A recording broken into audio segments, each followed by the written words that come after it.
আসসালামু আলাইকুম এভরিওয়ান, সবাই কেমন আছেন? আমি আলহামদুলিল্লাহ ভালো আছি। আজকে রান্না করলাম ডিম ভুনা। ডিম ভুনার সাথে আছে মিষ্টি কুমড়া ভাজি এবং মিষ্টি কুমড়ার একটু ভর্তা। আমার হাজব্যান্ডের মিষ্টি কুমড়া এতই পছন্দ, প্রতি সপ্তাহ বাজারেও মিষ্টি কুমড়া আনবেই।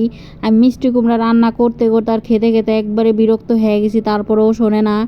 প্রতিটা বাজারে ওর মিষ্টি কুমড়া না থাকলে মনে হয় ওর শান্তিই লাগে না।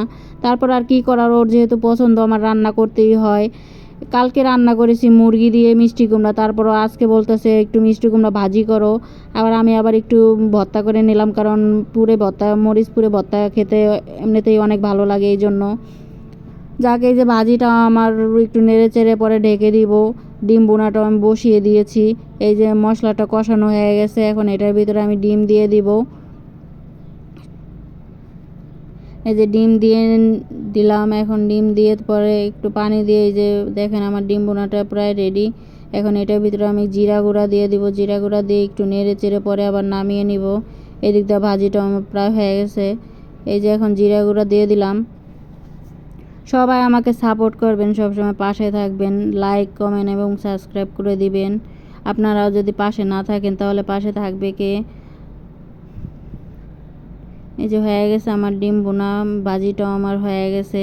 আর সবাই দোয়া করবেন আমার জন্য, আমার হাজব্যান্ডের জন্য। এই মিষ্টি কুমড়া ভর্তার জন্য আমি মরিচটা ভালো করে পুড়ে নিচ্ছি। আমি একটা একটা করে 3টা মরিচই পুড়ে নিয়েছি। পুরা মরিচ দিয়ে আবার মিষ্টি কুমড়াটা একটু পুড়ে ভর্তা খেতে অনেক ভালো লাগে। পুরা পুরা গ্রানটাই আমার কাছে সবসময় ভালো লাগে। টমেটো চাটনি করলে আমি একবার পুড়ে পরে ভর্তা করি, অনেক মজা লাগে আমার কাছে খেতে।